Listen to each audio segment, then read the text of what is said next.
I would say are courageous to speak out today because you might say that this might be a controversial topic, but on the other hand, we know that Marek's disease in poultry is relevant in our country, and so are other poultry diseases and animal diseases like swine, African swine fever.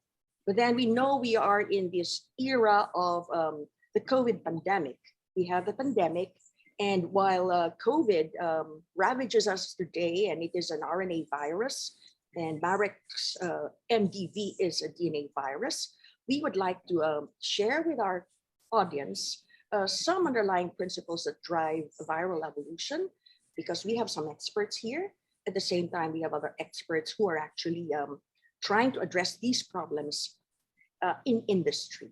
So today, I'd like to again welcome our experts in this PAASE event from academia and from industry, okay?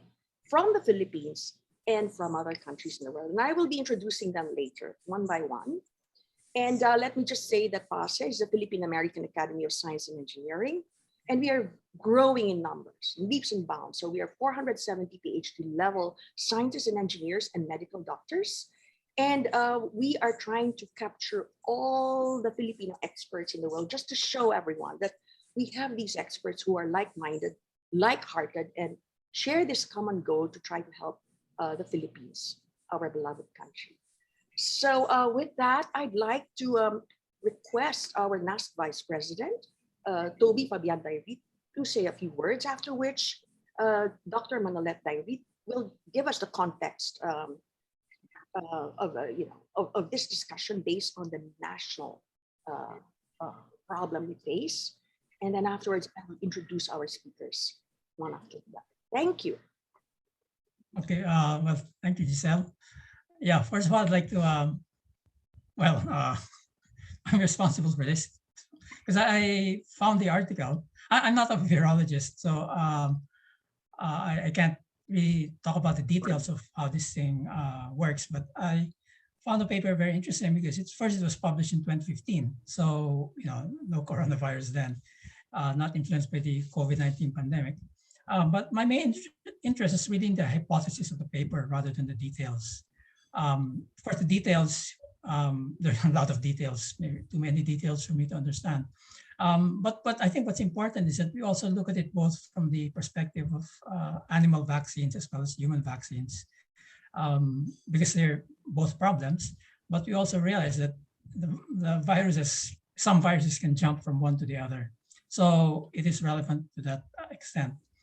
Secondly, I'm not anti-vaccine. I've already had the AstraZeneca vaccine. I had my second vaccination last month.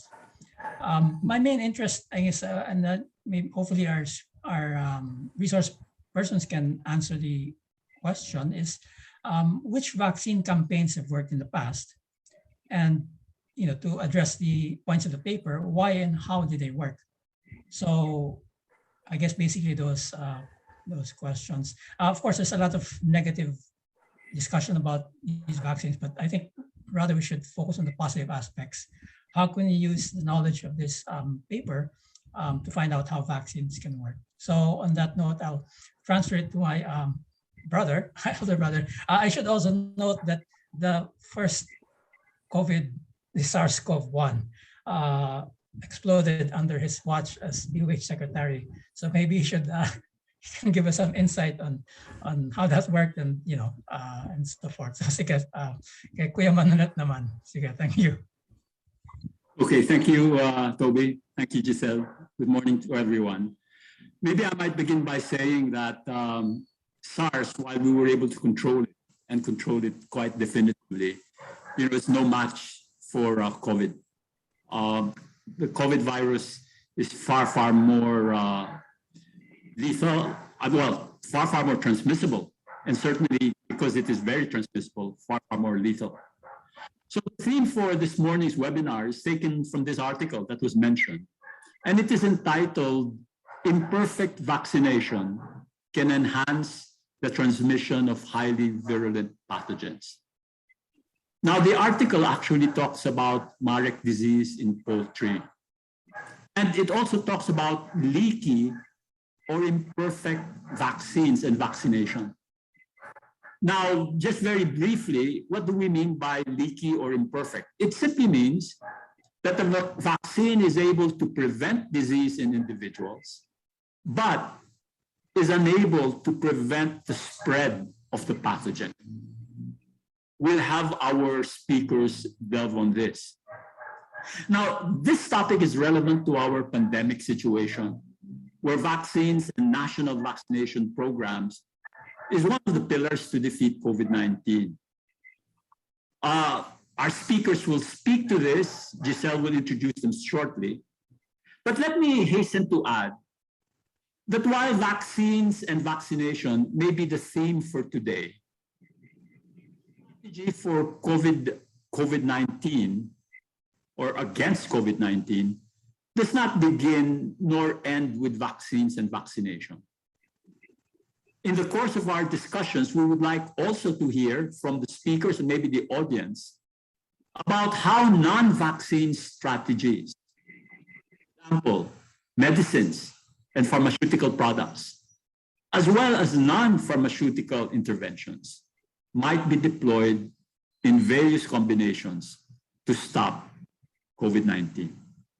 So this is the context of our webinar. Let me now ask Giselle to introduce our speakers, each of whom will speak for 10 minutes, and then we shall have an open forum. Over to you, Giselle. Thank you. Thank you, Manolet. I will ask Richmond now to post the post. So our first speaker is Dr. Mel Umandal, DVM, Doctor of Vet Med and Masters in Public Health. And he is APAC Regional Technical Manager of Serva Santé Animale, Libourne, France. He will be followed by Dennis Umali. So we're changing the order of the presentations. So Dennis Umali is a doctor of vet med, and he obtained his PhD in Japan. He is now an associate professor at the Department of Veterinary Clinical Sciences of the College of Veterinary Medicine in Los Baños. He's a molecular epidemiologist of the Poultry Products Quality Control Limited and an independent livestock and poultry consultant. Both are very knowledgeable about Marek's disease. Dennis will be followed by Ludovico Vic Ilag, PhD, known to many of us. So Vic is now a DOST Balik scientist. He just paid a courtesy call on Secretary Boy de la Peña. So Vic is Chief Scientific Officer of Xerion in Australia, and previously CSO of Horizon Science and COO of Patris Limited.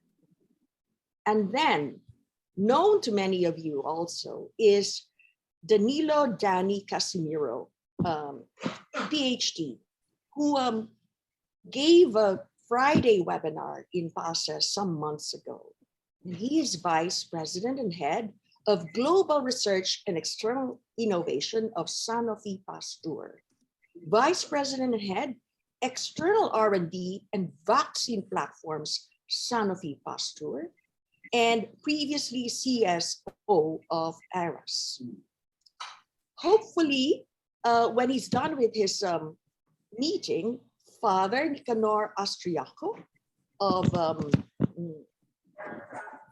the University of Santo Tomas, PhD, will join us. He is a professor, Department of Biology of the School of Arts and Sciences, Providence College in Rhode Island, USA, and also professor, Department of Biological Sciences, College of Science, University of Santo Tomas, Manila. He is also a fellow of the Octa Research Group. So you see here, we're trying to show you that we have Filipino experts in the field, in the country and all over the world. Okay, and we're coming together to try to help us address this problem. trying to help our medical doctors who are our major advisors to the government. You need to listen the scientists who have devoted a lot of their life on the bench in the labs, because that's where the science, that's where the vaccine development, the drug development starts. So without much further ado, may I ask Dr. Mel Wandal to begin his. Thank you. All right, let me share my screen.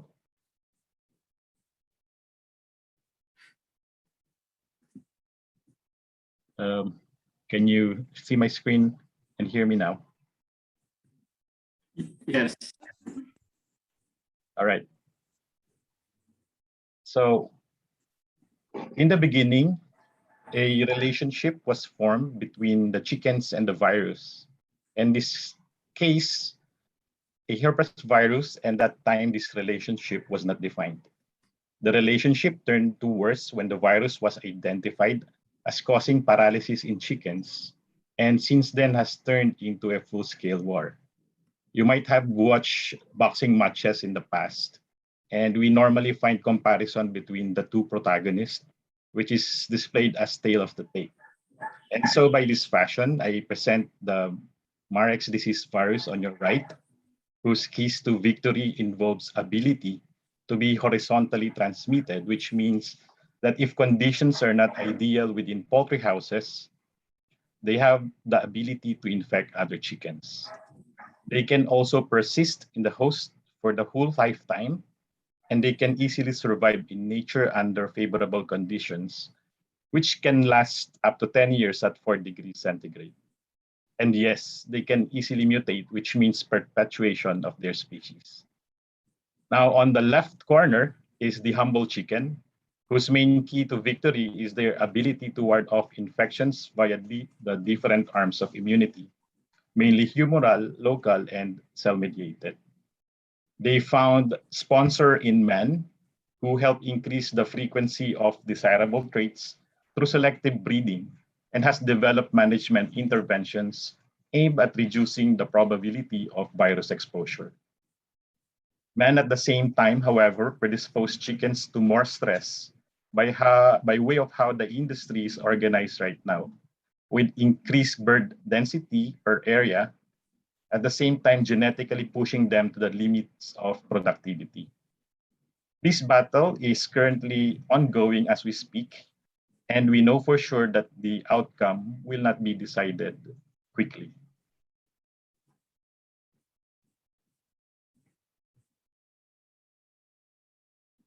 Vaccination is the cornerstone of MD control and has been proven to be successful in the control of Marek's disease since the vaccine introduction in 1968. The first vaccine was derived from attenuation by extended passage in cell cultures, but over time lost effectivity because of the ability of the virus to mutate, among other ammunitions. Consequently, virulence of the virus becomes more extreme, necessitating the development of second-generation vaccines, which in time also become ineffective, leading to development of another generation of MDV vaccines. But until when will this cycle happen? Currently, the accepted strategy is the synergistic mixing of different serotypes, depending upon the pathogenicity of the isolated MDV strain. And so far, this strategy is holding. Which leads us to the article with the following hypothesis: that by protecting the host, vaccination prolongs the infectious period of virulent strains. If the imperfect vaccine hypothesis is true, then most of the vaccines used in poultry have the tendency to be leaky. This is true for Gumboro, this is true for avian influenza, this is true for Mycoplasma, and this can also be true for Uvirus and so on. Under the veterinary perspective, the major motivation of farmers to vaccinate is mainly economical. That is avoidance of direct losses due to mortality and morbidity. Not to count the indirect losses normally associated with the disease, such as reduced weight gain, cost of treatment, reduction of breeding potential, and overall loss of opportunity. As farmers normally say, live animals sell, dead animals don't. In poultry and livestock, we have always assumed that there is indeed no perfect vaccine. Vaccination success in poultry is not determined by the vaccines alone, but a combination of interventions, which involves the science of how they should be administered, when they should be administered, and so on. Biosecurity, which includes disinfection, is equally important, as biosecurity and vaccination is considered the 1-2 punch in disease control. Again, alluding to the tail of the tape slide previously. Yes, it is generally accepted that vaccination will not stop the birds from being infected, and viruses can still replicate and be shed. But clinical manifestations can be absent or inapparent, and shedding can be greatly reduced. The failure to prevent infection, replication, and shedding of virulent field strains is a serious limitation of most conventional live vaccines used in poultry. Why then should we not design a vaccine that produces a sterilizing immunity? This would be highly desirable, but is it possible? Conventional wisdom says no, for now. Vaccinology is a dynamic science that when we discuss what we discuss now might not be true tomorrow anymore. One last point before I close. Most of the vaccines available commercially today are cell-associated with chicken embryo fibroblasts or chicken kidney cells. Marek's vaccines are products of attenuation, and this process of attenuation involves some trade-off. The lesser attenuation, the more adapted are they to chickens, which make them more virulent in living chickens. On the other hand, the more attenuation via serial cell culture passage, the more adapted they will be to the cells, which makes them less virulent for the chickens. And at the end of the day, it's all about balance. I will stop for now and give my insights later as the discussion progresses. Thank you. Thank you very much.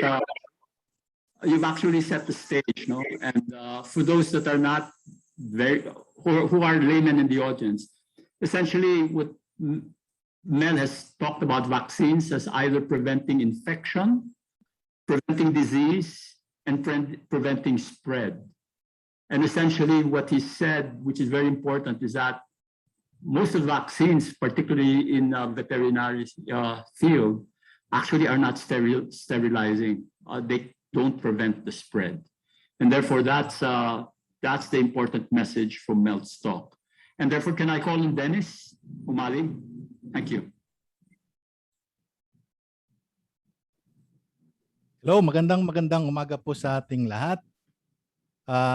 It's a privilege to be a part of this wonderful event. No? Napaka-importanting topic.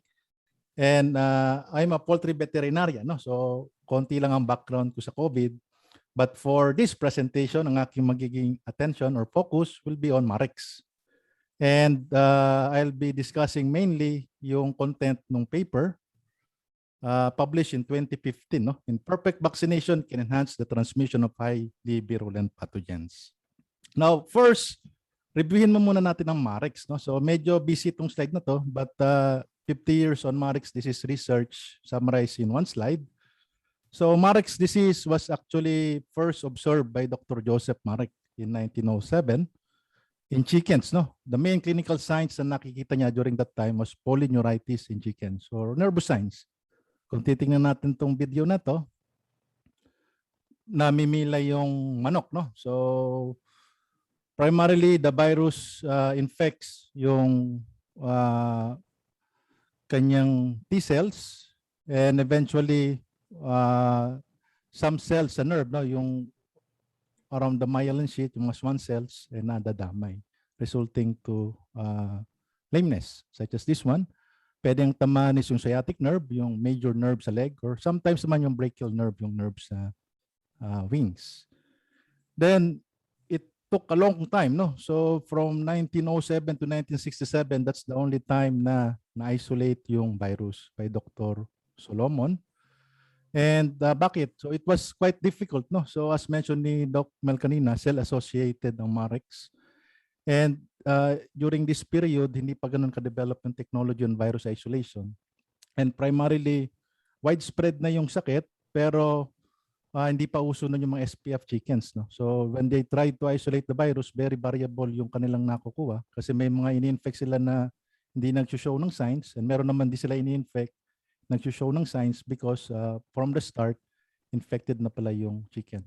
Now take note, ito ay herpes virus. So as a herpes virus, siya ay merong latent stage. Ibig sabihin, birds or chicks at any age, no, from day 0, kahit adult na siya, pwede siyang ma-infect.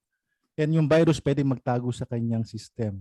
During stressful conditions or conditions na favorable sa virus, pwede siyang mag-flare up, no, resulting to the clinical signs ng Marek's. Now, in 1971, dito na simula yung, due to the work ni Dr. Solomon, he was able to isolate the virus. So dito na simula yung development ng iba't ibang vaccines. So the first vaccine that was developed was HBT, and this is the vaccine that was being discussed dun sa paper na I di-discuss natin later on. Take note that HBT is, ang ibig sabihin niyan is herpes virus of turkeys. So basically it's a Marek's-like disease sa chicken, pero natural host nila ay turkeys. And interestingly, itong HBT na to is non-pathogenic sa turkey and non-pathogenic sa chicken, but they shared, yung antibody na napoproduce against HBT can neutralize yung antibodies against Marek.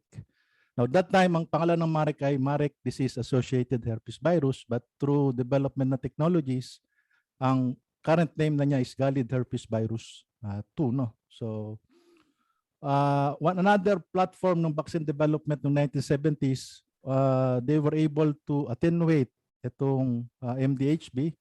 So, yung pinaka-prototype niya is HPRS-16.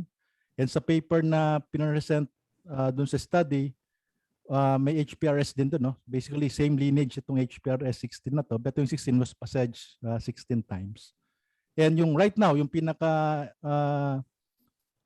sabi natin, worldwide na ginagamit na attenuated Marek's disease vaccine is yung CBI Response. Hanggang ngayon, is ito pa rin yung ginagamit. Yung HBT hanggang ngayon, ay ganito pa rin ginagamit. But take note that CBI Response is a serotype 1. So ito talaga yung nagkukos ng Marek's, no? But attenuated siya, that's why mas low yung kanyang virulence. Now, what differentiates serotype 1 from other serotype? Yung serotype 1, it contains the oncogenic gene or the MEK gene, and this gene can result yung mga tumor growth dun sa chicken, no? So take note, nung unang na-discover ang Marek, ang kanyang clinical sign ay nervous manifestation. But somewhere here, no, 1981, so from 1970s to 1980s, medyo na-control yung Marek using HBT. But unfortunately, after 1980, nagpakita yung iba't ibang different pathotypes. So from the classic nervous type or nervous form, nagkaroon ng tinatawag na visceral form, wherein ito ay mga tumorous growth sa liver, sa spleen, sa lungs, sa ventriculus, and so on. And may form na tinatamaan yung mata, no? So nabubulag. Ang tawag dyan ni rhidocyclitis, yung iris, tawag dyan gray eye, no? So from red, nagiging gray. And meron din cutaneous form ng sakit, nagkakabukol-bukol dito sa skin. But take note na kakaiba yung manner of transmission ng Marek's. Kasi ang Marek's, sabihin natin in layman, no? Para siyang lymphoma sa tao. Pero ang unique sa kanya, nakahahawa siya. It's transmissible, and manner ng transmissible niya is through feather follicle dander. So in short, parang libag, no? So imaginein mo, katabi mo, may lymphoma, naamoy mo lang yung libag niya, pwede ka nang mahawa ng lymphoma. So ganun kalupit itong Marek's. Now,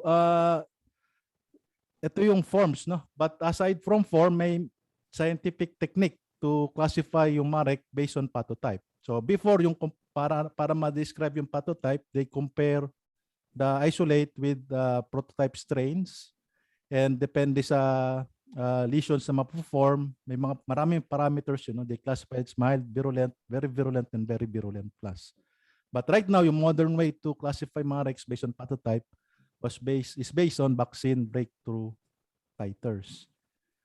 Now, because of the generation ng iba't ibang pathotypes at iba't ibang form ng Marek's na non-responsive sa HBT, in 1980s na-isolate or na-develop yung SB1. No? Ito naman ay serotype 2. Basically, from chicken din ito, no? Non-pathogenic.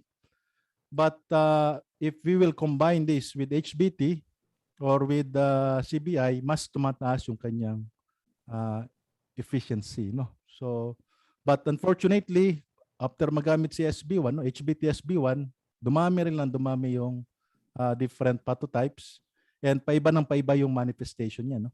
From inflammation lang ng nerves na form yung mga tumor lesions, itong red. And then right now, yung predominant manifestation ng Marek is actually immunosuppression. So ibig sabihin, parang lymphoma siya. No? So kapag sira ang ating lymphocytes or T lymphocytes, mas vulnerable yung chicken sa secondary infection. Now, 2010 and beyond, so na-invento rin yung mga recombinant HBTs. Now, ang Marek's disease or HBT is a very big virus, more than 100 genes yung kanyang ine-encode. So, ang maganda kay Marek's, although hindi siya perfect vaccine, marami siyang pwedeng use. And ginagawa siyang vector, no? Vector for other poultry diseases. Bakit? Kasi as mentioned kanina, once infected, infected for life, no? So, nag-i-insert ng, kunyari Marek, i-insert ng sakit against ND, or ng IBD, wherein protected siya for Marek's and then protected siya for ND for very long periods of time. And right now, meron din na-develop ng mga chimera vaccines wherein genetic engineering na ito, no? 2 or 3 more viruses or different strain ng Marek's combine. Now, moving on. So ito yung dun sa experiment, dun sa paper na topic ngayon, no? So, it's a very, pagbabasahin natin, napakasakit sa ulo kasi napaka-detalyado. But we'll try to summarize in illustration. So, sa kanilang experiment, they tried to use chicks, no? Mga sisiw from hens na walang vaccination against Marek or SPF hens. And then, one set of chicks, binakunahan nila ng HBT. And then, after vaccination, no? So theoretically, dapat mag-seroconvert to magiging immunocompetent itong vaccinated as compared sa non-vaccinated. And 8 days post-vaccination, they tried to infect with different strains ng Marek's, different virulence. And based on their experiment, they found out na yung non-vaccinated, of course, will show clinical signs ng Marek's and eventually will die. And interestingly, depende sa strain, no? So yung less virulent strain ng Marek, 60% mortality in 2 months, while yung highly virulent strain ng Marek's na in-infect nila dito, itong red, mortality 100% in 10 days. And as compared dun sa vaccinated na sisiw, it survived, no? So it survived, but along the end na experiment, dun lang siya nagpakita ng kanyang clinical signs. Now, ito yun, no? So ito yung survivability. Now, moving on, so aside from the comparison ng mortality rates, they tried to compare yung amount ng virus na nasi-shed at a given time point. They found out na yung non-vaccinated na sisiw, pag in-infect nung virulent na Marek, mamatay siya agad. Kaya less lang yung virulent strains na kanyang masished. However, kapag siya in-infect ng less virulent na Marek, matagal siya bago mamatay, no? That's why mas marami siyang less virulent strains na napoproduce. Now, ito naman sa vaccinated na sisiw, based on their experiments, no? So same time point ito yan, no? So itong red, they found out na kapag vaccinated yung chicken, dahil siya ay vaccinated, yung mga less virulent strains kaya niyang kontrolin. Kaya konti lang yung nasi-shed niya. However, yung highly virulent strains, so nai-infect siya, although hindi siya mag-show ng clinical signs, but nagre-replicate yung virus. So through time, so dahil mahaba yung kanyang survival rate, so at the end of the 2 months na experiment, they found out na kung vaccinated yung Marek's, vaccinated yung sisiw ng Marek's, that chick will produce higher concentration ng virulent virus as compared sa non-virulent Marek's, no? However, yung mga non-vaccinated, dahil namatay siya kagad, konti lang yung virulent Marek's na mapoproduce nila, And kung ang naka-infect sa kanila is yung less virulent, ayun yung predominant na mapoproduce. So ito yung isang foundation ng kanilang experiment. Now in experiment 2, they tried to complicate a little bit yung kanilang setup. Now in this time, dalawang set din ng chicken. No? So chicken from non-SPF, chicks from SPF birds, so ibig sabihin walang exposure yung parents. One was vaccinated at day old, the other was not vaccinated. And 8 days post-vaccination, so in fact, but imbis na halo na iba't ibang strain from less virulent to more virulent, nag-focus lang sila sa virulent strains na tatlo. No? So after infection, they included ang tinatawag natin mga sentinel birds. No? So sentinel birds, ibig sabihin, non-vaccinated, almost same age, hinalo lang nila.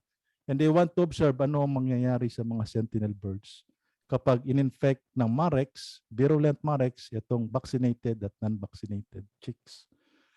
Now, interestingly, for the non-vaccinated chick, after infection ng virulent Marek, within 10 days, namatay yung chick. And interestingly, kaunti lang yung virulent strains na nashed nila. Primarily kasi namatay sila ng mabilis. No? So, although infected siya, there's not enough time to shed the virus that will infect itong mga sentinel birds. However, dun sa mga vaccinated chicks, after infection ng virulent Marex, so matagal bago namatay yung sisiw, but wala siyang clinical signs, buhay siya, or mild yung clinical signs na pero nagre-replicate yung virus. So tumataas yung load ng virulent virus dun sa cage, sa kanilang ventilators, resulting to infection ng mga sentinel birds. Now, di pa sila natapos dun. No? So, in order to quantify the difference, kasi baka yung sentinel birds nag-shed din ng virus, so they made another setup para ma-eliminate nila yung virus na nasi-shed ng mga sentinel birds to be able to quantify yung total amount ng virus na nasi-shed ng mga vaccinated birds. Now, experiment 3 naman, so medyo another dimension sa kanilang experiment. This time, instead of vaccinating the chicks, they vaccinated the parents. So one set of birds vaccinated yung mother. Another set of birds, no vaccination yung mother. And as a consequence, the vaccinated hen will produce chicks with maternal antibodies. The non-vaccinated birds will produce birds na walang maternal antibodies. So 8 days after birth, so they infected 3 types of MD. So merong low virulence, merong high virulence, and other than that, naglagay din sila ng sentinel birds. Now, interestingly, itong non-vaccinated, after infection nung, ito muna tayo, no? Itong non-virulent MD, so nagpakita siya ng clinical signs. No? Although ito ay non-virulent, not the same as yung low virulence experiment. No? So ito ay low virulent compared dun sa dalawa, pero mas mataas, mas matapang siya compared dun sa naunang virus na ginamit sa experiment 1. So namatay yung infected bird, showed clinical signs, and interestingly, ang kanyang na-shed is of course itong mga lower virulent MD. However, nung in-infect siya nung higher virulent, hindi siya nag-shed nung virulent strains kasi namatay siya kagad. Now, itong low virulent was able to infect ang sentinel birds, so more or less 1 out of 5 or 20%. Kung titingnan niyo po dito, merong namatay na sentinel birds. However, sa high virulent MD, so all the sentinel birds survive. Now, going sa vaccinated na nanay, yung kanyang progeny na may maternal antibodies after infection, interestingly, yung na-infect ng low virulent ay nag-survive, pero yung nag-infect ng high virulent, namatay lahat ng sentinel bird. And itong infected bird ay namatay din. No? And lastly, experiment 4. So, basically, same din lang almost na experiment 3. No? So may mechanical, may error lang ako dito. But ang pinakita lang nila dito ay instead of using SPF for experimental chickens, they use commercial chickens that are being used in the field. No? So in this experiment, vaccinated man or non-vaccinated, both groups, especially the sentinel birds, showed clinical signs of Marek's. So in conclusion, their data show that anti-disease vaccines that do not prevent transmission can create conditions that promote the emergence of pathogen strains that cause more severe disease in unvaccinated hosts. Now, my opinion, no, as a general poultry practitioner, now in the paper, they use 3 different terms: imperfect vaccines, sterilizing vaccine, and leaky vaccine. Now, on the point of view of a poultry veterinarian, so para sa akin, no, so talagang mahirap makahanap ng perfect vaccines sa poultry. Makakita ka naman ng immunologically perfect, pero another dimension ng farming is cost. So poultry is a business, so we have to consider the cost. So it's quite difficult na makakita ng imperfect vaccines. But in the context ng study nila, no, so ang kanyang definition ng imperfect is yun nga, vaccines such as HBT can prevent the disease or mortality but will not prevent the infection. So ibig sabihin nun, non-sterilizing yung HBT. Now, leaky vaccines quite a broad term. No? So tingin ko mas appropriate, at least on my opinion, is yung sterilizing vaccine is factor resulting to the imperfect vaccines. And take note again, tama naman para sa akin yung kanilang conclusion, HBT is not a perfect vaccine. Again, bakit? As mentioned sa history, this was the first vaccine that was developed against Marek in 1970s. And this is serotype 3. And this is being used to protect against serotype 1 MDB. So talagang hindi sila match. No? And next, the paper was made in 2015. But 2015 onwards, so napakaraming new vaccine platforms for poultry na na-develop, especially yung mga vector vaccines using HBT. And with the recent data, HBT vaccines will normally require at least 19 to 21 days before takeoff. Ibig sabihin, bakunahan mo at day old to be completely protected against Marek, it will take around 19 to 21 days. Now, going dun sa experiment kanina, they infected the bird at 8 days. So, ibig sabihin, it's aside from the difference in virulence ng iba't ibang MD, another factor na very important dun sa outcome ng data nila, partial protection pa lang yun. No? So, parang sa COVID, di ba? After vaccination, na-infect, so nagkakaroon ng signs because it will take around 2 to 3 weeks bago mag-take yung vaccine. And second, sa experiment nila, bawat chicken, mayroong iba't ibang PFUs because that's the limitation of Marek's. No? It's quite difficult to make a uniform concentration kasi cell-associated yung virus. And within kahit same tissue culture, no, na ipapassage mo, napakahirap talaga magkaroon ng uniform PFUs. And different PFUs may result to different severity ng disease. And last, in the context of poultry, yung mga non-sterilizing vaccine, as mentioned ni Doc Mel, so very common yan sa mga live vaccines, especially live vaccines against diseases na merong immunosuppressive effects. Now, as mentioned, no, parang lymphoma ito. No? So, Marek ay parang lymphoma. Ang nakakatakot lang sa kanya, nahahawa siya through libag. So, imagine mo, katabi mo, may libag, may lymphoma, nasinghot mo yung libag niya, magkakaroon ka na rin ng lymphoma. Opening up your body to a lot of potential secondary infections. And kung may immunosuppressive effects siya, so aside from mas susceptible siya sa secondary infections, probably it's one of the reason then why yung Marek's itself mas nagpo-proliferate. So matalino yung Marek's, no? So imbis na makipag-war siya sa mga individual soldier, gagawin niya, papasabugin na lang niya buong military base in the form ng thymus, mga T lymphocytes natin, no? And lastly, sa experiment nila, so ang kanilang manner of evaluation is mortality.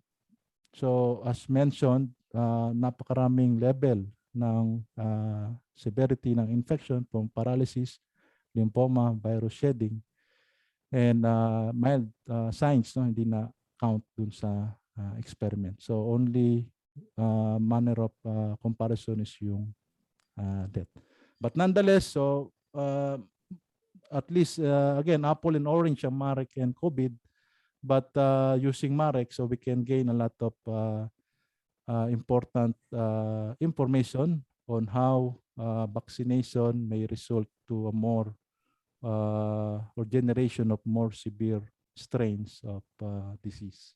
So that's all, and thank you for the opportunity to present this morning. Thank you very much, Dennis. Actually, ladies and gentlemen, Dennis summarized the whole article. So if you haven't read the whole article, he discussed all of the experiments there very, very much in detail. So I just let him discuss it. And very interestingly, he's now made that bridge to looking at Marek and COVID. So really setting the stage for a very good discussion. So can I now call on Vic Ilag? Yep. Thank you. Okay, share screen, slideshow. Okay, so what I'll be talking about, good day everyone. So what I'll be talking about today is more like a next follow-up to what Dennis was talking about. So looking more at the molecular basis and implications of intervening at the early stage of multiplication and variations and how variants are formed, especially in light of COVID. So viruses are different. They come in different shapes and forms, but in principle, they operate around the same first principles, what viruses do. Essentially, viruses have the similar objectives. They essentially want to preserve their legacy and continue their existence. Hold on. Okay, so viruses essentially follow 3 steps in the infection process.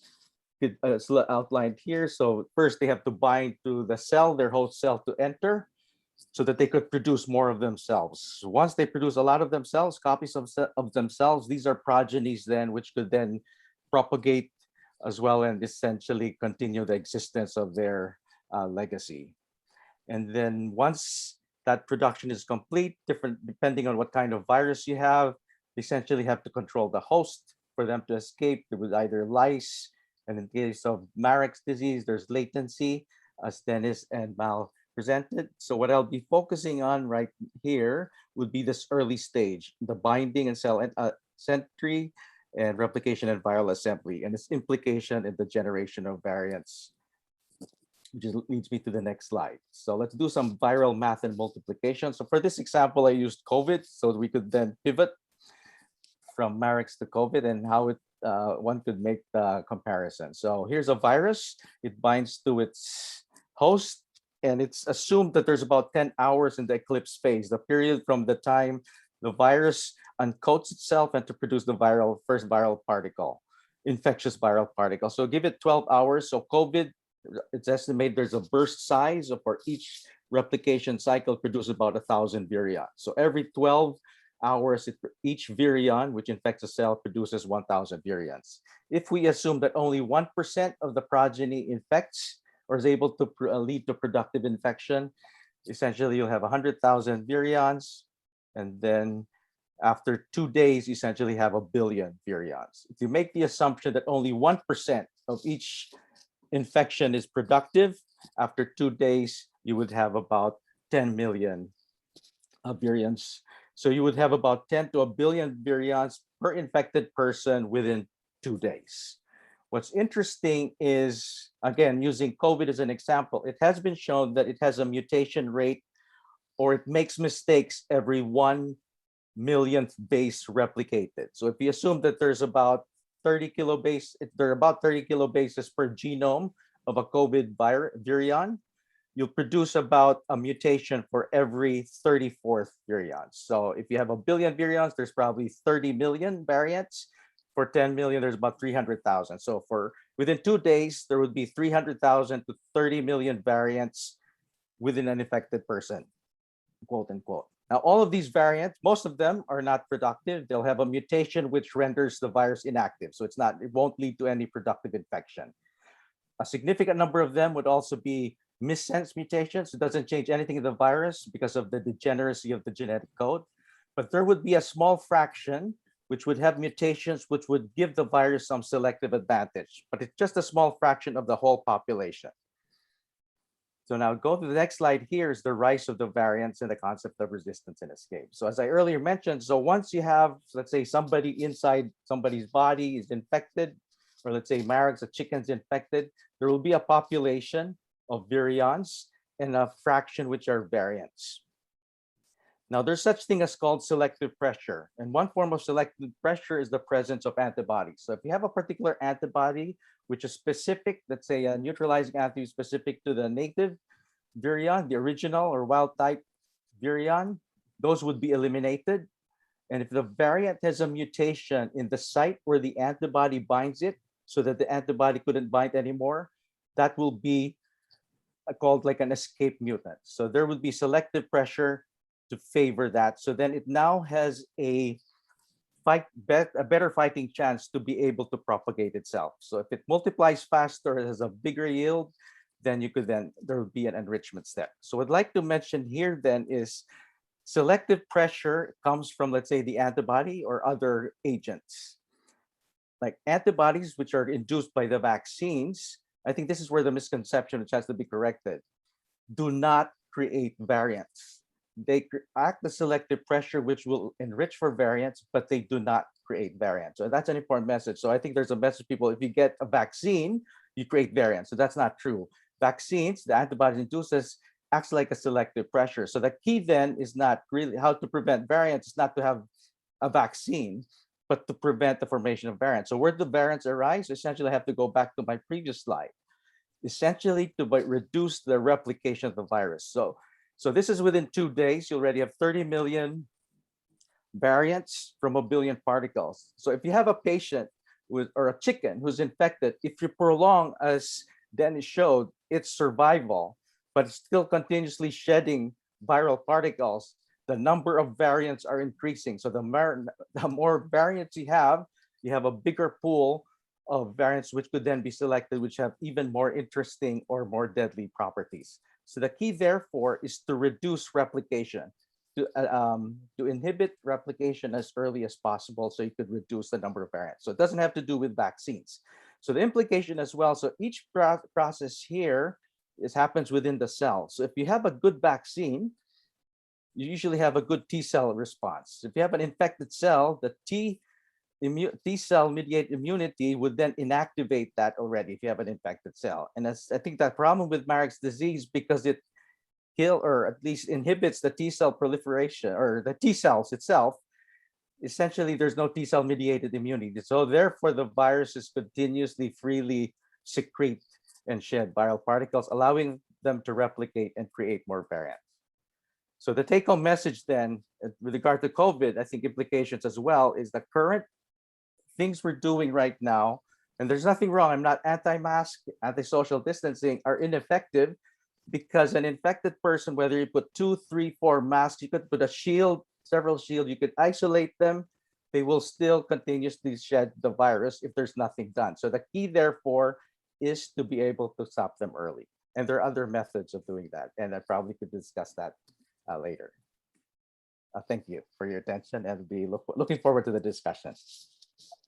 Thank you very much, Vic, and thank you for you stuck to the time very well. Essentially, Vic has shown us really very well how the virus can really explode in numbers. And I think one of his messages really is that we have to stop replication of the virus because otherwise it's going to spread. So can I call on our fourth speaker then, Danny Casimiro? Yep, I'll see if I can share my screen here.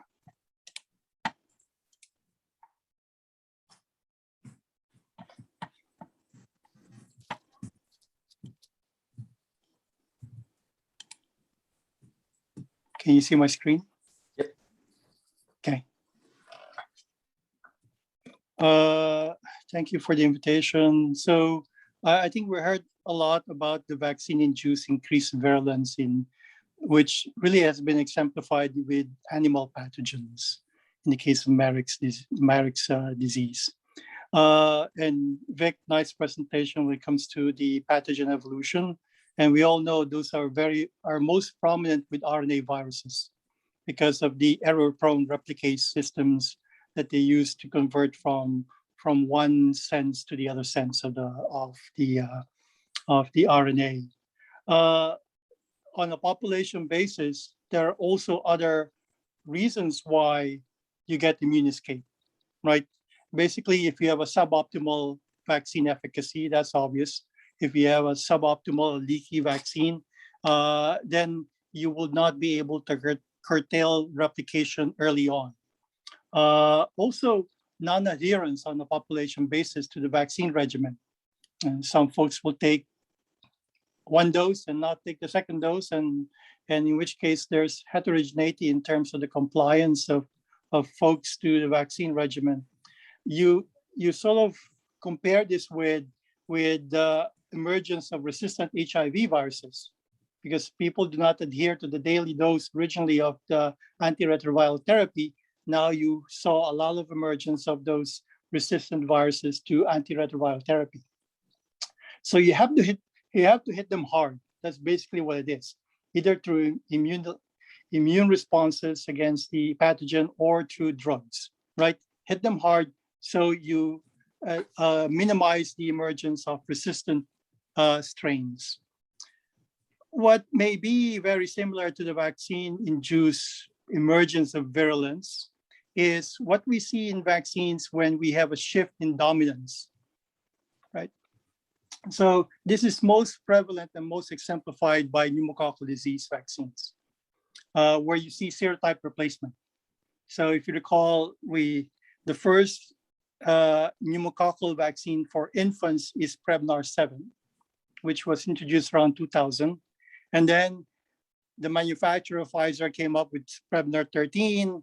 Merck just came up with PCV 15. And eventually we'll see PCV 21, 23 for the pediatric as well as the adult market.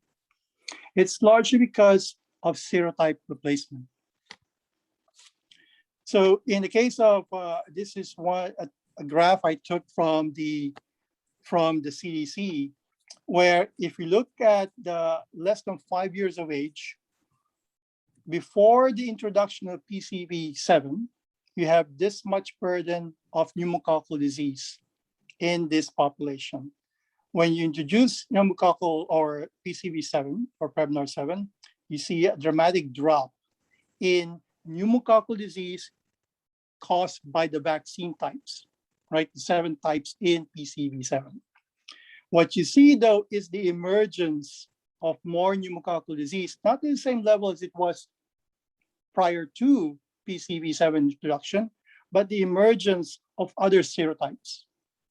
And that's why in 2010, Pfizer released PCV13 or Prevnar 13 to address the emergence of those serotypes. The one you see in the green line are the pneumococcal disease caused by the types which are neither in PCV7 nor in PCV13. Well, PCV7 is a subset of 13. Right. What's very interesting as well is that is transmission, because you reduce carriage with vaccination with Prevnar 7. What you see now in the 65 years of age, which are not the vaccinated population for PCV7, you see now a drop also of pneumococcal disease in the 65 years of age, largely because the source of pneumococcal infection are coming from their grandkids. Right.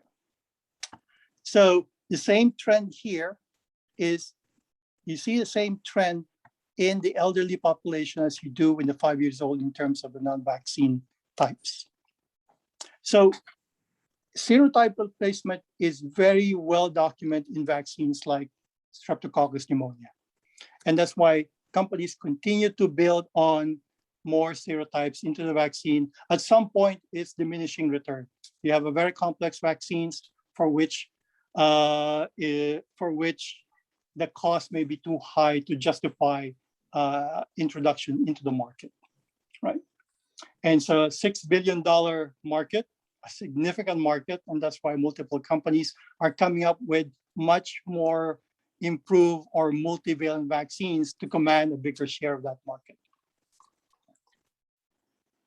Now, where you don't see serotype replacement or type replacement is HPV, right? So we all know Cervarix came out, which is a 2 bivalent vaccine, 16 and 18, which cause cervical cancer and other anogenital dysplasia. And then Merck came up with a 4-valent vaccine, which consists of the 16 and 18, but also addresses genital warts caused by HPV. But what you see here, 4 years after the introduction of HPV 16 and 18, there is vaccine efficacy against the other types of HPV. Bearing in mind, these are not serotypes, these are genotypes.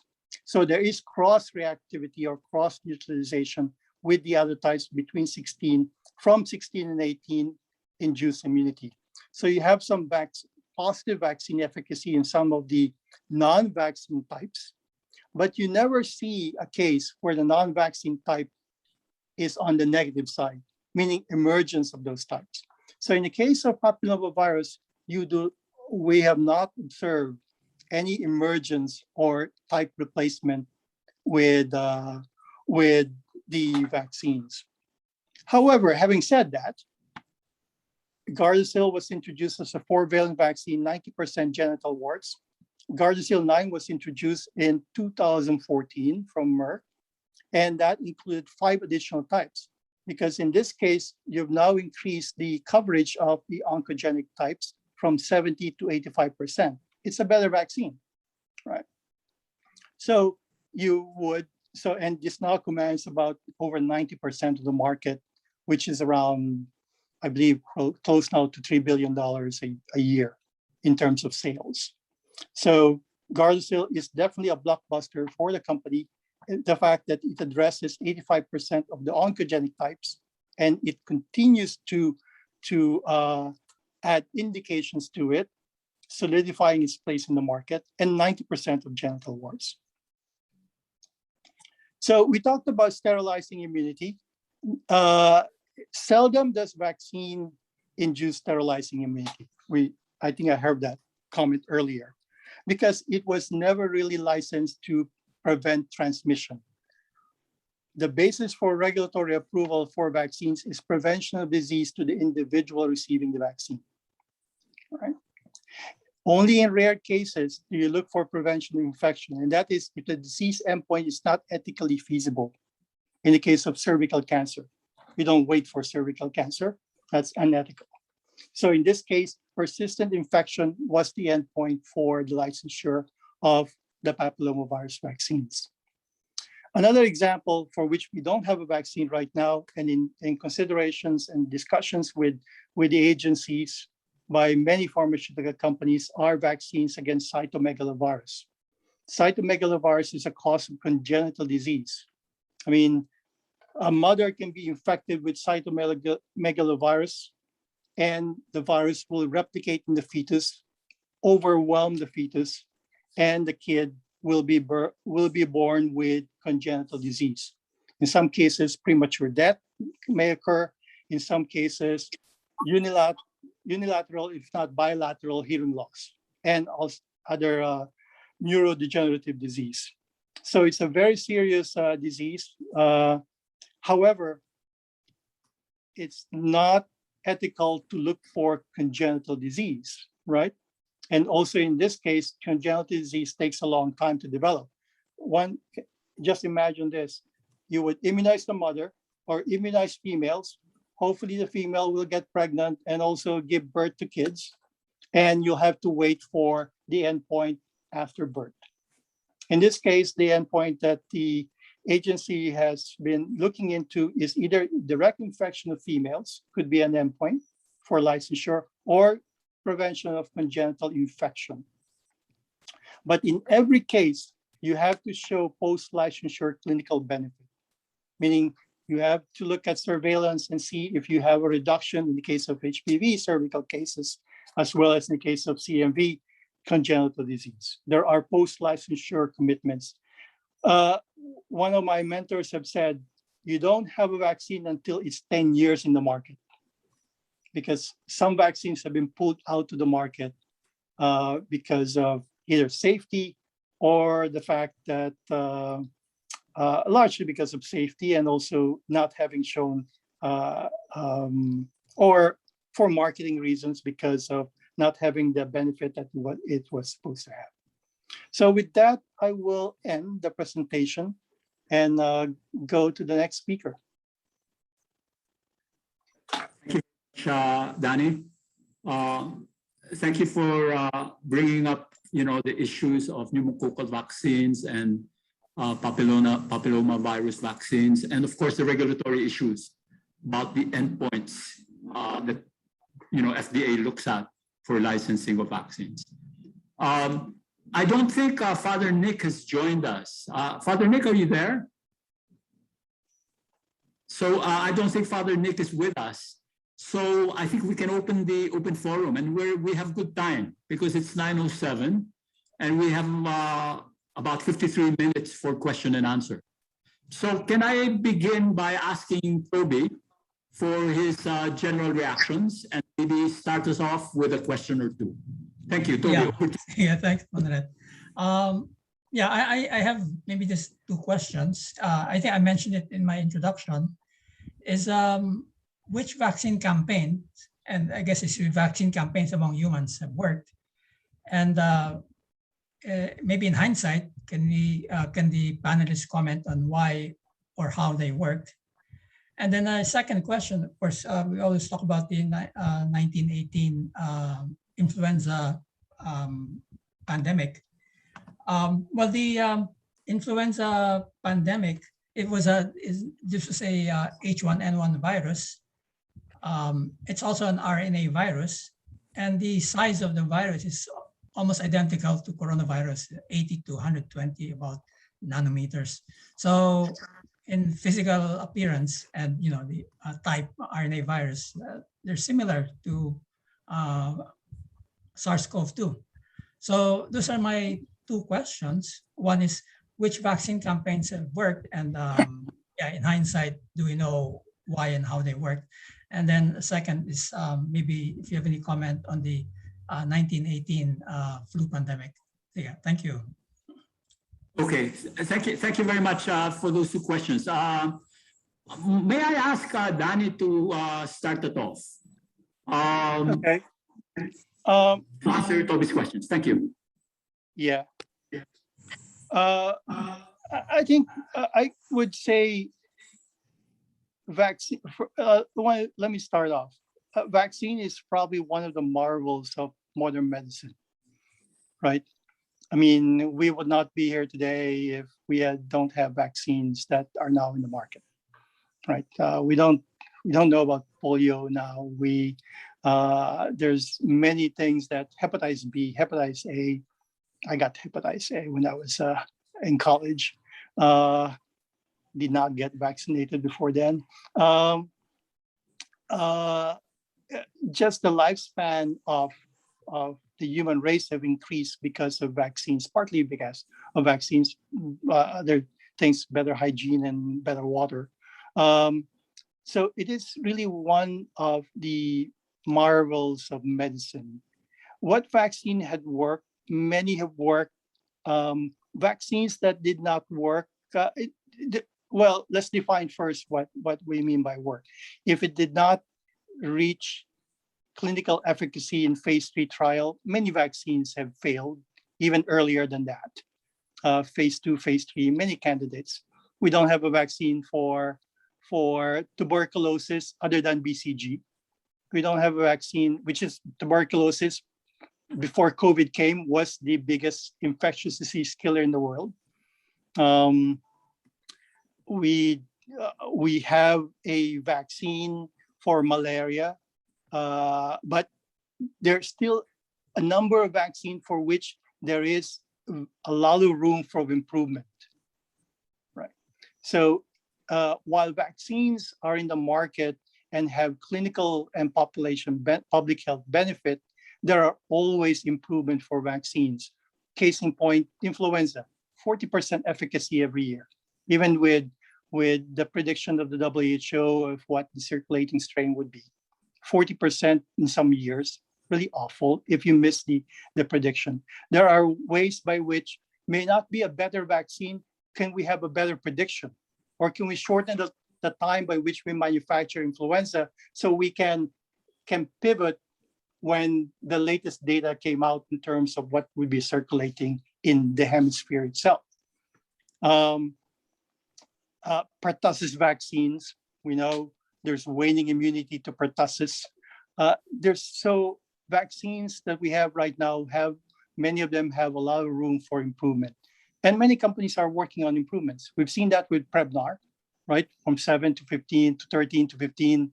We've seen that with HPV.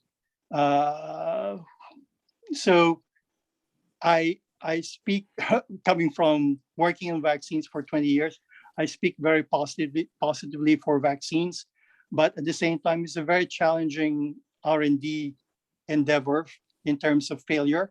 And even when it's in the market, there could be failure as well. Like, look at the Lyme vaccine was pulled out of the market. The rotavirus vaccine, which caused interception, the initial rotavirus vaccine caused interception, was pulled out of the market and then replaced with a better vaccine, which did not cause interception. They had to do an 80,000 patient study to approve the next vaccine because the rate of interception was so low, and you have to prove that you're much lower than that. So it varies from pathogen to pathogen. Toby. Okay. Vic, do you want to? Thank you for that. Your brief history of all our vaccines. Oh. Yeah. Vic, do you want to add to what Danny has said? No, I think nothing to add. Just probably a comment to Toby on the similarity. Actually, there's a bit, even though they might be the same size, influenza and corona and COVID. Influenza is a bit more complex. It has 8 strands of RNA, and actually, it has this unusual thing that it could swap, especially when they go to ducks, the pig virus and the chicken virus and the human virus. They could mix. And there's this thing that, so it's a much more complex. I would imagine that it's actually more complicated than COVID. Okay, maybe I might interject at this point, no? And maybe I can remind Danny. But how about smallpox, which eradicated the disease, and what you mentioned, polio? You know, how successful were those campaigns? Certainly, smallpox was very successful. Can you say why? Well, many things, right? The vaccine itself is highly efficacious. And then when it comes to vaccines, we also have to not deal with, it's not only just the science behind the vaccine, but also the commitment and the delivery of the vaccine, right? In the case of smallpox, in various regions, just the commitment to eradication of smallpox was there. Polio as well, right? And in fact, companies now are dealing with what do we do post eradication? How do we it doesn't come back? And that would mean changing the image of a polio vaccine, because we all know the polio vaccine can cause a small amount, is still a live virus. So will we see another eradication beyond polio and smallpox? Let me see. I haven't really caught up region by region. I wouldn't know. Hopefully we'll see another eradication in the next 2-3 decades. Okay, thank you. There's a question in the chat box from AK Raimundo. In the hospital setting, do the treatments administered to patients reduce viral replication or just resolve the symptoms observed? Does anybody feel capable of answering that? Maybe I'll throw this to Vic first. So And then I don't know if there's anyone in the audience who might want to venture an answer to. okay, I'll dare. I'll dare. I think remdesivir, a mechanism of action is it's a nucleoside analog, so it inhibits replication. The issue, though, I think, is you have to inject this IV. Well, I'm a bit surprised. I think if you look at studies, the efficacy hasn't really been that great, but it's still being prescribed. And for the Philippines, I think it's kind of bloody expensive for it. I think it's ideally, I think if you're positive, it'd be efficacious if you give it right away, just like the monoclonal antibodies, but they are very, very expensive for the Philippine setting. So I think what we should really be explored is early stage, which are effective. And of course, how do I dare mention that? Anyway, I pass it on. Okay. Does anybody, can you explain the mechanism, for example, for these monoclonal antibodies, tolicizumab and all of that? These are now non-vaccine interventions. But do they stop viral replication? Would anyone know? Oh, what do you mean? It's like a In the antibody. treatment, yeah. It's just like a vaccine, but that's why it's called passive immunization. So essentially, see. it prevents it from entry. So it's in the really early stage. But once it's inside the cell, I mean, you cannot. But it's still helpful because it has a strong, long half-life. So once the virus replicates in the cell and then releases new virions, you have antibodies already mopping them up so that they cannot reinfect, so that the viral load will then be decreased. So by that time, your immune system is already caught up as well. So Yeah, it's Okay. really indicated as well for prevention going to severe disease, right? So it has to be administered early because at some point, monoclonal antibodies won't, if it's not administered, will not prevent going to hospitalizations, ventilators. You have all the other complications that prevention of infection itself may not be sufficient to do it. Okay, thank you. I don't see any other questions on the chat box. Does anybody want to ask a question from the audience? May I ask, after Giselle. well, after others have asked questions or made comments, I'll ask some questions and make. Okay. Anybody in the audience, you could raise your hand. We're not that many, so I can give you the floor. Yeah, I have a question. I think this is something that si Dennis Umali mentioned about Marek's disease, the development of other pathotypes. I think, yeah, that was mentioned. And probably my follow-up question is, would this be true of all viruses or vaccines, that you develop other pathotypes? In other words, you develop other symptoms? I mean, I don't know. I'm jumping it because the Delta virus supposedly shows other symptoms. So would that be correct, that the viruses would in time develop other pathologies? Okay, very good question. At least on the perspective of poultry diseases, we have a lot of diseases with different pathotypes. Now, in the context of COVID, yung pinaka-close is actually, we have a COVID-like disease in poultry caused by coronavirus, but in different family. We call it infectious bronchitis. Now, this infectious bronchitis was first discovered in 1930s, or sorry, 1960s. The main manifestation is respiratory in nature, no? But through time, different pathotypes were surfaced in other countries.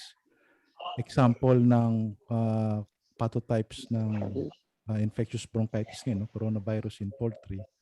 May manifestation na yung tinatamaan ay kidneys, no? So nephritis. May mga pathotype na tinatamaan is intestinal, so intestines. May pathotype na tinatamaan ay reproductive organs, resulting to soft-shelled eggs and eggs na, for example, pumili kayo sa supermarket or sa palengke, minsan yung itlog, pag binili nyo ay matubig, no? So, example lang ito ng sakit ng poultry na almost sabi natin in parallel kay COVID. So, wag naman sana. But in swine, ganun din. No? So, mayroong coronavirus in swine. Ang original manifestation niya ay respiratory. And eventually, naging gastrointestinal. So, example niyan is TGE, transmissible gastroenteritis. And eventually, is naging porcine epidemic dermatitis. So, nag-mutate siya. No? So, ano yung mechanisms why these viruses mutate? So, as mentioned ng ating mga speakers beforehand, so yung aside from the vaccine itself, no, so yung administration ng vaccine, so perfect vaccination is not only about the vaccine but the manner of vaccination, especially in livestock and poultry. Napakaraming chance na mayroong missed birds. So for example, if we will vaccinate one house of poultry na mayroong 40,000 birds, so magaling na kami kung makavaccinate kami na out of 40,000, 96% ng manok ay mabakunahan. And second, other factors that may result to generation ng different pathotypes. So yung inherent capability ng virus to mutate. So as mentioned kanina sa corona, no? So corona, out of around 1 million nucleotides, one base pair yung nag-mutate. For natanong kanina yung 1918 na influenza. So we have a similar disease na winawatch out nga yung bird flu. But hindi yun H1N1. No? So that is the H5N1 since 1997. So nag-mutate na napakarami ng pathotype, genotype for AI. And hopefully, wag naman magkaroon ng transmission from birds to humans. Kasi yung wino-worry natin is, I'm not a medical practitioner, no? But ang pagkakaalam ko ay vaccines against influenza in humans ay H1, H2, H3. And suddenly, we have an H5 virus. Kung ito ay makaka-cross ng species barrier and kagaya ng COVID, it might spread sa humans because wala tayong exposure for H5. So I hope I answered the question, Doc Fabian. Thank you. Okay. Salamat. Sige, thank you, Dennis. There's a question in the chat box from Conrado Dairit.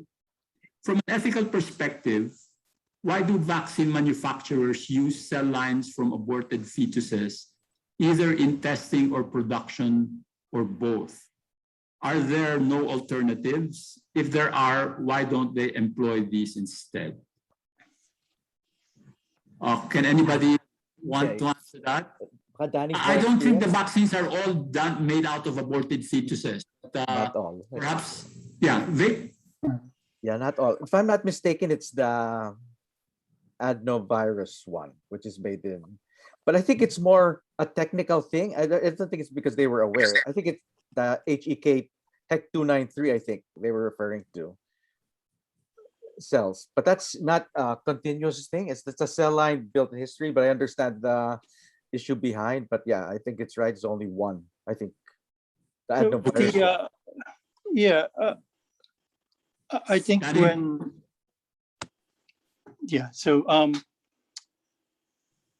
when it could, I mean, for one thing, the adenovirus is a human adenovirus, right?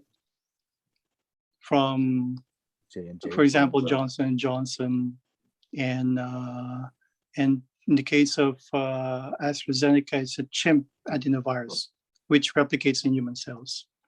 So there are cell lines which have a good history with the regulatory agency, good manufacturing attributes to support replication of those viruses.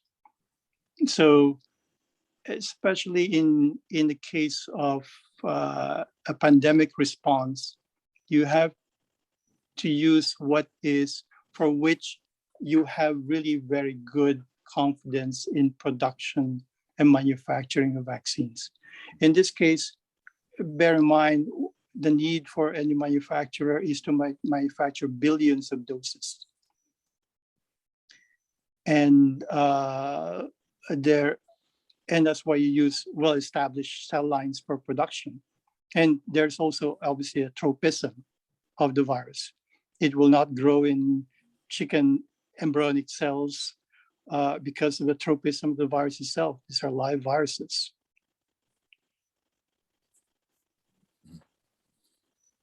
I'm hoping that Father Nicanor joins us soon. He's in the United States, hopefully in well, in the East Coast. So we're contacting him. He has actually responded to that question of using a cell line that is derived from an aborted fetus. So there's a question of ethics. As you know, Father Nicanor is a PhD in ethics. Okay, but let's wait for him if you want to get a satisfactory answer. Now, can we go to the chat box? There's a question from Jean Tai Uiboko. What is your comment about the effect of having COVID vaccines closely administered with flu vaccine and pneumococcal vaccine? So essentially, multiple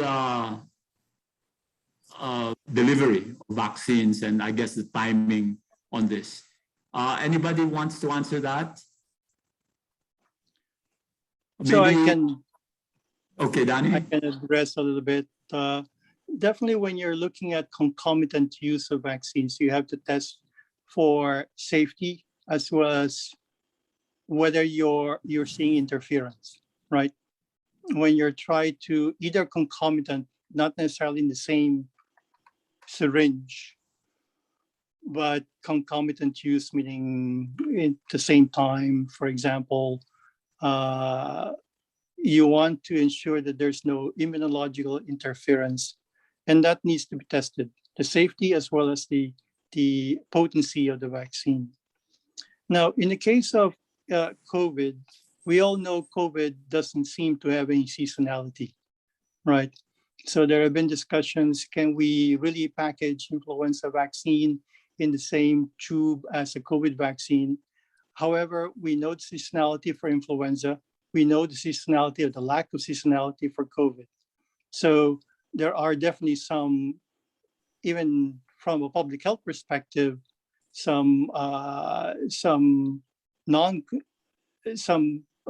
questions as to what would be the merit of co-formulation or co-administration in a single cocktail of a COVID and influenza vaccine. So Manolet, thanks to Jean Tai Uiboko, who is the University of Manitoba. Dr. Jean, thanks for joining us. I think she's raising her hand. Okay, Jean, please, you have the floor. Correction po, I'm NPA, no permanent address. I'm back in the boondocks in Davao. I just wanted to ask several things. One is my concern about the cold chain preservation of vaccines. With this, wide implementation and with the temperature requirements for these vaccines. So I would like to know if it has an impact on its efficacy and probably even with regards to the potential adverse side effects po. And my other question is, for a preventive measure, what is the threshold, meaning the number of deaths and the number of adverse reactions that you observe that will make one really consider seriously the withdrawal of such vaccines, just like what has happened to the rotavirus and even to the HIV vaccine trial before in the past. Thank you. Okay. Okay. So Vic, do you want to address some of them? No, I'll defer to you. It's your area. When it comes to cold chain, every manufacturer provides cold chain requirements, right? So it's not, there's always a range, right? There's always a range because one has to consider all the scenarios that one could envision for a vaccine to go through when you're deploying it in different parts of the world. And even when you're doing clinical trials, we would say, well, you had an excursion about for 1 hour beyond the limits. You have to test if that's an acceptable excursion. So there are a number of multiple scenario testing for when a vaccine, what in terms of possible scenarios for vaccine going, experiencing excursion from the cold chain. So those recommendations are always given by the manufacturer to any distributor or buyer of vaccines. And if there are significant excursions, then you will not be able to use the vaccine. Now, we don't know what the, I think the other question is that what would be the effect if, Jean, could you phrase your question around the cold chain? Because a lot of these vaccines either have 0 to 8 or some have negative 20 and some have negative 70 recommendations. And here our temperature is in the high 20s and low 30s. And sometimes it goes, you know, really mid to high 30s, and we have to go far. So I'm really concerned about the great gap between our ambient temperature, our infrastructure, you know, capabilities, and transport, even the transport capabilities, and the recommended temperatures by the manufacturers. So that's a big concern. Yeah. Well, so let's go back to how vaccines are licensed. You define the dose that you go into phase 3, right? And that dose becomes your efficacious dose. So if there are conditions in cold chain that will reduce the effective dose, then you can't really rely on the clinical data that that vaccine will provide the level of efficacy that it's supposed to do. So the cold chain is defined, the conditions are defined to maintain a dose which has been shown in clinical trials to be efficacious. That's how stringent we need to be, right? It's really adhering to what had been proven and shown in clinical trials, that we need to ensure that the potency of the vaccine remains in the acceptable range that was tested in the clinical trials. Thank you, Danny. Jean has a second question, but this is really an issue of when is a vaccine acceptable? And she's asking about when in fact clinical trials are done. What is the threshold of deaths or adverse events that is acceptable so that the vaccine is finally licensed? My own response to that is that I think there are definitely every manufacturer, every developer, with the clinicians that they have to conduct the phase 3, is always committed to the safety of vaccines. There will be consistently commitment to the safety of vaccines going from phase 1 all the way to phase 3 and post-licensure. In fact, there are significant pharmacovigilance surveillance that are happening even after a vaccine had been approved for emergency use, or in this case, in the case of Pfizer, approval now. So it's the commitment of every manufacturer to make sure that the vaccine is safe and that it provides the public health benefit that it's supposed to have when addressing unmet medical needs.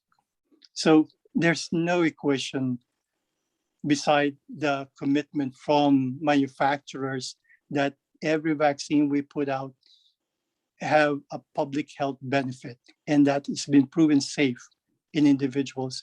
And that's why in some cases you see a case of with Johnson or AstraZeneca case here of an adverse event they would stop deployment because they need to investigate what that is all about. So that's how cautious manufacturers are when it comes to commitment to vaccines. We do realize that we are giving this to healthy individuals. The bar is so much higher than therapeutic agents. So that is every manufacturer's commitment to developing a vaccine. Thank you, Danny. Mel, you have your hand raised. Just to add something on the discussions on cold chain, the same is true actually in animals, especially in Marek's vaccine. These vaccines needs to be transported using liquid nitrogen, and even the mixing is very important. Pagka masyadong matagal na tinitimpla siya with the diluent, there is a tendency for the titers to go down, which has an impact on the effectivity of the vaccine. And again, just to add some on what Dr. Dennis mentioned on infectious bronchitis, because this is the same virus causing COVID in humans. The manifestations with regards to chickens are actually different. It has different pathogenicity. And what's striking is yung nangyayari sa manok was nakita na rin before kung ikukumpara dun sa tao. Actually, infectious bronchitis in chickens are now regarded as a misnomer because on top of the bronchitis, nakikita rin yung kidney lesions, nakikita nga yung digestive lesions, and there are also reproductive implications, which if we will compare with humans, meron din tayong tinatawag na mga long haulers kung saan meron na rin nakikitang iba't ibang manifestation, not only yung sa respiratory. So just trying to connect the human and the animal issue together. Thank you. Okay, thank you. There's a question in the chat box. It's from Toby. There are more than 5 vaccines being distributed around the world now, and I guess this is for COVID. Is there an effort to monitor the effects of each vaccine so that we can understand vaccine efficacy for each vaccine technology? I guess, Danny, you're the best person to answer this. Yeah, I think for the most part, each developer have their own to monitor for efficacy post licensure. We all know they also monitor for how durable the protective immunity is, and we've seen evidence now in, for example, Israel that which is hyper immunized with the Pfizer vaccine. They're now seeing cases of Delta strain causing significant burden. So they have started boosters with especially in the in the high risk population. So yeah, is there a common universal tracking of vaccine efficacy? Not that I know of. I haven't really followed the global tracking for vaccine efficacy and safety. I think each manufacturer have their own responsibility for the vaccines that they produce. On one hand, I did mention about booster. What I think people are there. I've seen some comments about, not here, but elsewhere, that hey, we're getting a third dose of a vaccine. Just bear in mind, the purpose of the first 2 doses is really to address the pandemic, the outbreak itself. Mm-hmm.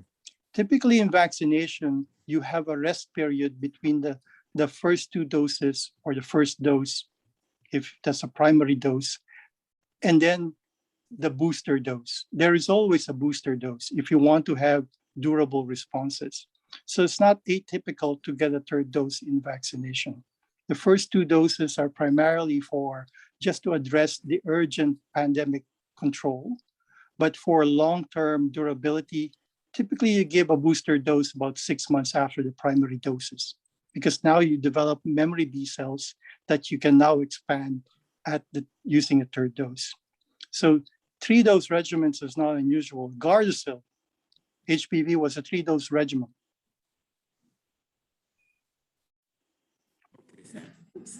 Okay, Manolet, looks like Father Dr. Nicanor Austrian has joined us. Yes, yes. Father Nick, hello from the US. Hello. I'm so sorry. I got my time zones mixed up. I was preparing. I thought it was at 8 a.m. tomorrow because I thought it was 8 p.m. in the Philippines. So I was preparing. I had everything ready. I was going to work tonight and get everything ready for tomorrow. And then I just got the text and from Michael T saying it's now. And so I was like, oh my goodness. So thank you. I'm just going to listen. This is my first time attending this. So, you know, I read the paper from PLOS and my comments, I don't know where you guys are. So I'm hesitant to speak at this point. I'm just going to listen. I do have to say, you know, I have been scheduled for a booster already. So here in the US, I've been told I will have to present myself to be boosted next month because I received my first Moderna at the end of January and the second Moderna at the end of February because I live in a community of priests, some of whom are senior citizens. So that's why we were prioritized. And so now we are getting boosted. One of the things that's so striking though, and this is just my experience, is if you look at Israel, if you look at the demographics, what you see there is that the current spike, especially the current surge in hospitals, is primarily senior citizens who have gotten very sick. And I think we have to keep in mind, and I don't know if you brought this up before, that, you know, senior citizens, the immune response is somewhat muted because of age. So it's not unexpected that they would need a booster sooner.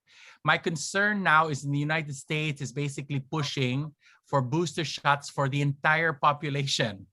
And I don't know whether or not there's data out there that really shows that for a 30-year-old or 35, 40-year-old individual, whether or not, in a sense, you know, the antibody levels are higher than the senior, so it takes time to drop. So I am concerned that there is a profit and a political incentive for third booster shots, which is why you see in the United States there's an ongoing big debate amongst scientists as to whether or not those booster shots are really needed in the general population. I have no doubt that they're needed for senior citizens. I have no doubt they're needed for immunocompromised people. I'm concerned really that for my 24-year-old student who is fully vaccinated, and who probably got COVID last year, you know, so we're dealing with 3 exposures already, whether or not we really need to mandate a third booster, especially when Filipinos are struggling to get their first dose. I mean, this is the thing that drives me absolutely. We have 200 million doses waiting for third booster dose. That's 200 million doses that is sitting here somewhere in the US. And it's not quite clear whether or not we all need them right now. And there are people all over the world, including our kababayans in the Philippines, who are desperate for themselves and for their loved ones for a first or second dose. Thank you, Father Nick. But anyway, there was a question that you can probably answer. And since you're here, there was a question about using the cell lines from aborted fetus. Could you just lay that issue to rest? So what was the context of the question? Is it the science or the ethics? Both. Okay, so let me just give you a history of the HEC293 cells. So the HEC293 cells were isolated in the Netherlands in 1972-1973 from the embryonic kidney that were derived from the remains of a fetus. During the testimony in the United States, the PI who isolated this basically said that it came from an abortion. The challenge now, nearly 50 years later, is we're not quite sure what he meant by that word. Let me give you a context. So this is 1972, 1973. Abortion is not legalized in the Netherlands until 1984. So it's 10 years before the legalization of abortion. We have the description of an abortion in a peer-reviewed scientific article that was procured from the hospital, the university hospital next to the laboratory. So it's unlikely, and we're trying to put this together. I was actually in contact with the postdoc who was involved in this. They don't remember. So this is 50 years ago. They don't know all the details. We're trying to put together the history of this cell line. And we're coming to see that it's unlikely that it was the kind of abortion that Americans associate with Roe versus Wade. Because when you say abortion in this country, and I mean in the United States, it has to do with an intentional abortion, usually for inconvenience sake or subjective reasons proposed by the woman. And I'm just going to leave it at that. What you're seeing in the Netherlands in 1972, 1973 is that there is a rise of clandestine abortion clinics. So we know that there are abortion clinics that are present in the Netherlands, but the university hospitals, because it is still illegal, are very, very hesitant to deal with anything to do with abortions. And we know that the cellular remains were obtained from a university hospital. So we're trying to put this together.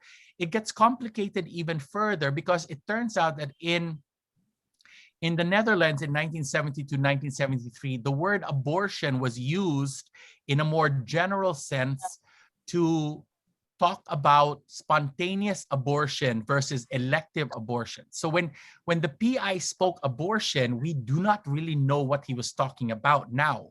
And so to the best of my abilities, you can imagine that this is deeply, deeply problematic in this country because we have an abortion debate that is not as vocal as it is in the Philippines because of the constitutional protections.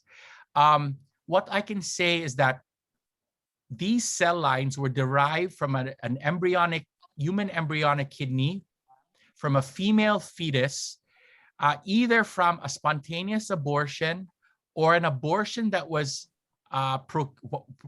undertaken in a university hospital to save the life of the mother. So these are the two scenarios that we're imagining.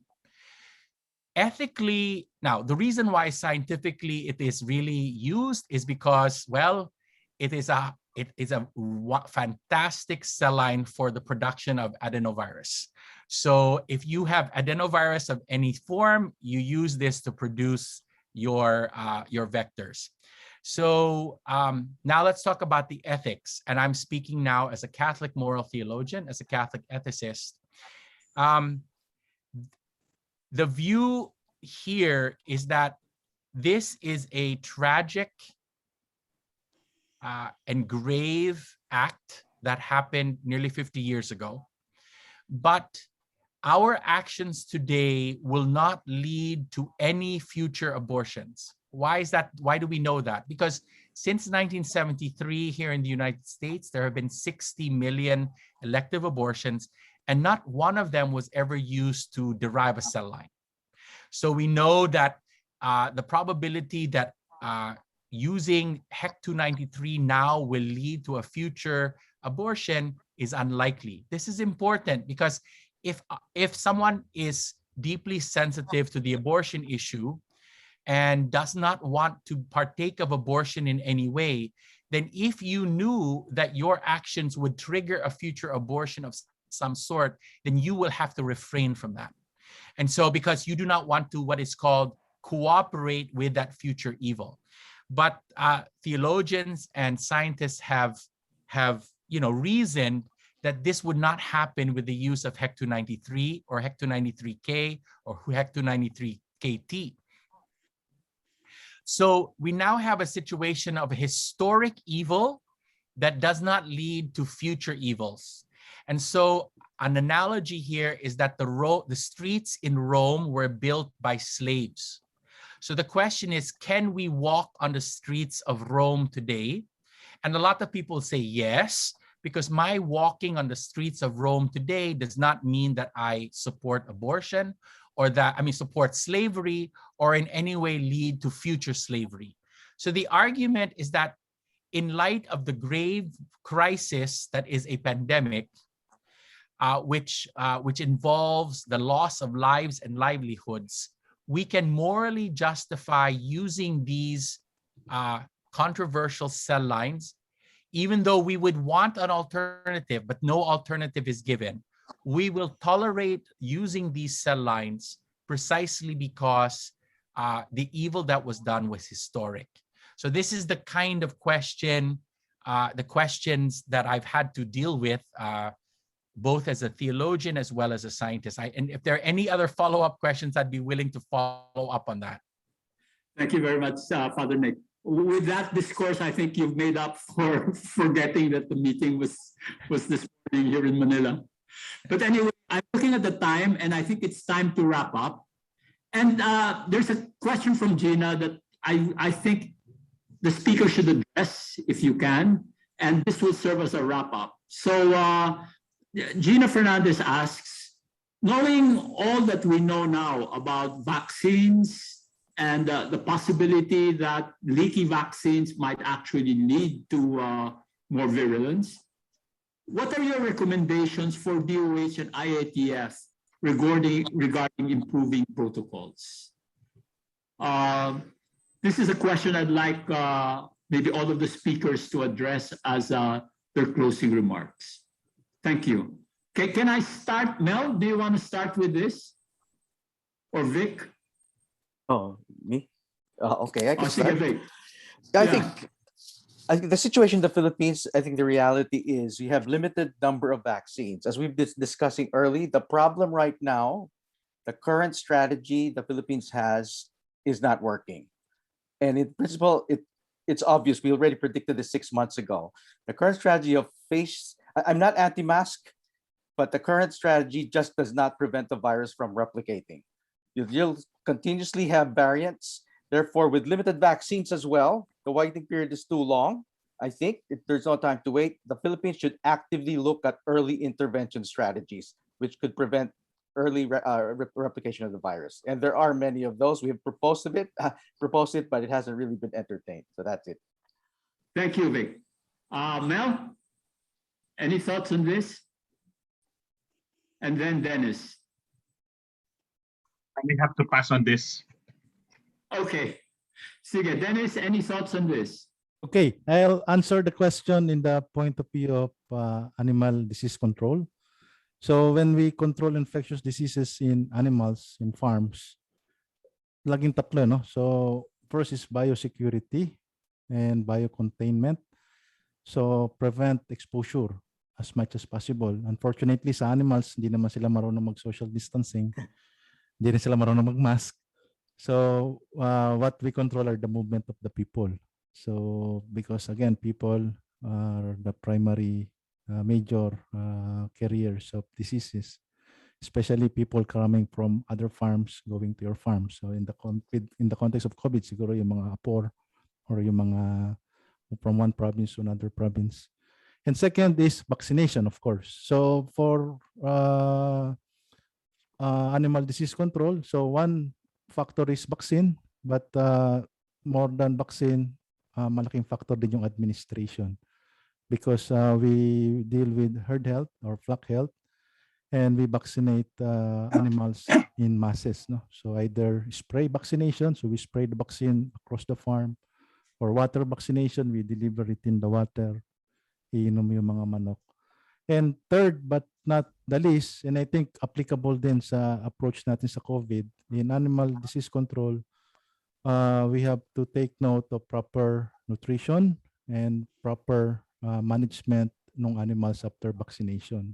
So after vaccination, bawal ma-stress. So we provide them the optimum environment so that they can develop proper immune response.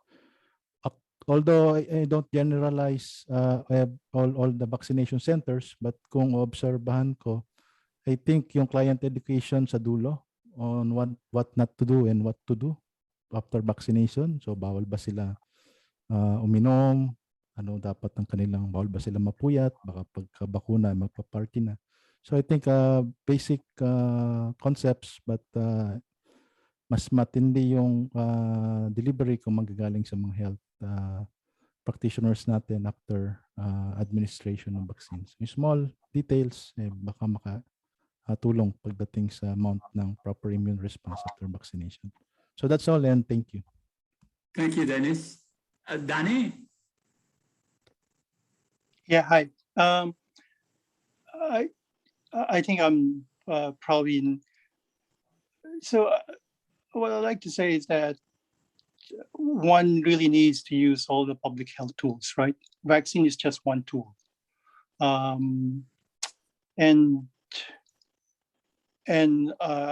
hear Father Nick about the ethics of booster in the US and booster in other countries when vaccines are much more needed elsewhere. And I really do hope that there will be solutions when it comes to providing vaccines to the places where even primary immunizations are not completely accessible. So, and we heard that also from the Director General of the WHO about the prioritization, the need to prioritize vaccines, availability of vaccines, delivery of vaccines, not just vaccines being available, but delivery of those vaccines to much needed area in the world. So in the end, we need to serve a global health solution in this case. So, but we all in probably much more, I'm not quite sure serious, but in the US, there's a lot of misinformation as well. So it's very important that we get the right information, we get the right scientific information from the KOLs in the field, so that the right messages and the right decisions are made by individuals when it comes to the use of those public health tools, whether it's vaccine or monoclonal antibodies or masks. So that's what I would like to at least end here in terms of the messaging. Thank you very much, Danny. So at this point, let me thank all of the speakers, beginning with, as they spoke, Dennis, Mel, Vic, Danny, and of course, Father Nick, who joined us and was able to make his interventions. Thank you all very much. This was a very, very enlightening meeting. Can I then turn over and ask Giselle to give the closing remarks? Sure, Manolet, thanks. Did a great job. Thanks to our speakers and to our co-hosts. I'd like to acknowledge my niece, Lyra Maceda, who's asked questions to Father Nick on ethics. And you can then email Father Nick privately, Lyra. Thanks for joining us from San Francisco.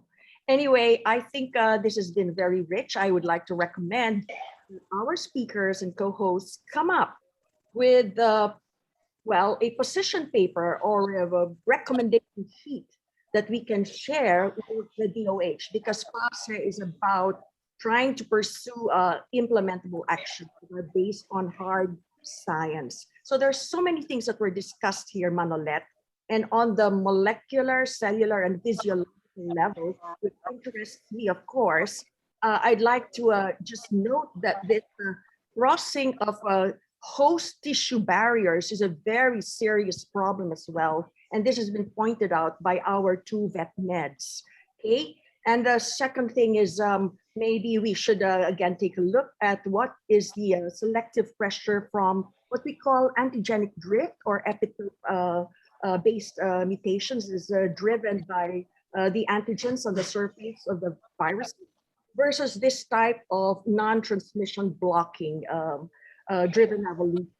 Okay, so there's so many things that have to be understood at this level, at this scientific level. And it makes me happy that many in the audience are, from different backgrounds and have contributed to this discussion. So at this point, I'd like to thank everyone again and hope that Danny in particular will read my comment in the chat box, because we have a very eminent member of the PAASE, Eduardo Padlan. He is retired from the USNIH. He is a mentee of Elvin Kapak, no less. So antibody structure expert. And he has these two publications in the PAASE journal, Science J, on the design of vaccine for constantly mutating pathogens. Okay, and so it would be good if we could arrange a meeting between Danny and Ed. Okay, Love to. Yep. Thank everyone, including our relatives, the Dairit and Padilla families, our friends and colleagues in academia and in industry for joining us today, tonight, and this morning. Bye-bye. Thank Till you. fireside chat. Manolet, Bye. thank you so much. Okay. Thank you. Bye-bye. Bye. Thank you.